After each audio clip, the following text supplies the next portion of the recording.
Afrique, année 2150. Le soleil se lève toujours sur le Sahel, sur les forêts du Congo, sur les savanes d'Afrique de l'Est. Mais quelque chose a changé. Dans les villages, il n'y a plus de chefs traditionnels assis sous l'arbre à palabres. Il n'y a plus de réunions interminables pour décider de l'irrigation, des récoltes ou des conflits fonciers. À la place, une voix douce, neutre, respectueuse. Une intelligence artificielle communautaire. Elle ne gouverne pas par la force. Elle ne dirige pas par la peur. Elle optimise, conseille, arbitre. Mais une question traverse les esprits. Quand l'IA gouverne les villages africains, sommes-nous encore libres? Partie 1. Comment l'Afrique est arrivée là? Pour comprendre 2150, il faut revenir au XXI siècle. L'Afrique faisait face à des défis immenses. Explosion démographique. Crise climatique. État fragile. Manque d'accès à l'éducation et à la santé. Les gouvernements centraux étaient souvent trop éloignés des réalités rurales. Les villages étaient abandonnés à eux-mêmes. C'est alors qu'un mouvement est né. La gouvernance locale augmentée par l'IA. Au départ, l'IA ne décidait rien. Elle prédisait les sécheresses. Optimisait les cultures. Détectait les maladies. Traduisait les langues locales. Puis, progressivement, les villages ont commencé à lui confier des décisions. Pas parce qu'ils y étaient forcés. Mais parce que ça marchait. Partie 2. Le village africain en 2150. Imaginons un village en 2150, quelque part entre le Niger et le Nigeria. Chaque village possède une IA communautaire, appelée l'esprit du village. Elle est alimentée par l'énergie solaire. Entraînée sur les traditions locales. Programmée selon les valeurs africaines, respect des anciens, solidarité, justice. Épiderie agriculture. L'IA décide. Quand semer. Quoi planter. Comment répartir l'eau. Résultat. Plus de famine. Plus de gaspillage. Balance justice locale. Deux familles sont en conflit. L'IA analyse. L'historique des terres. Les témoignages.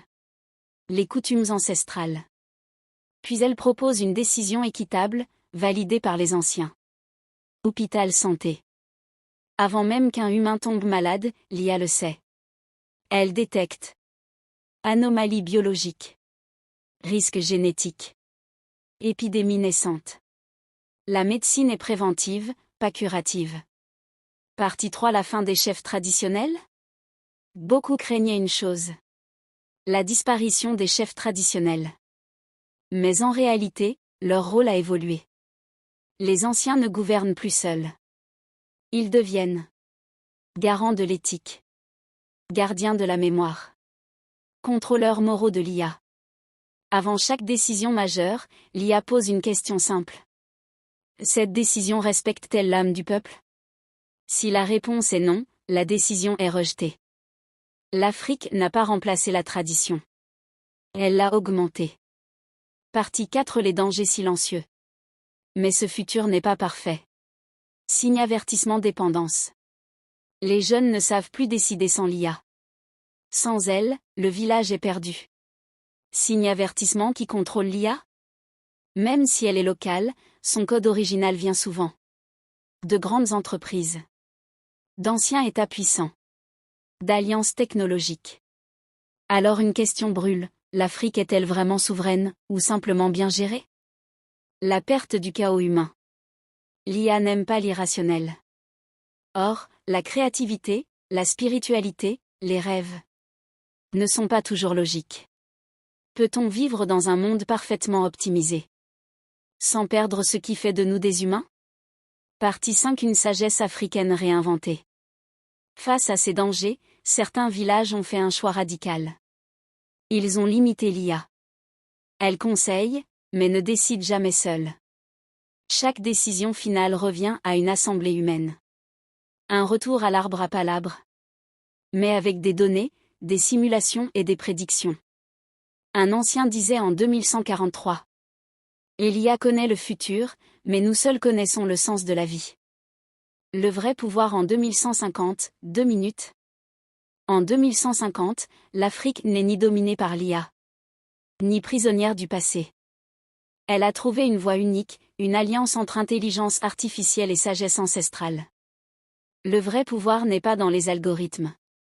Il est dans la capacité d'un peuple à décider quand écouter la machine, et quand lui dire non.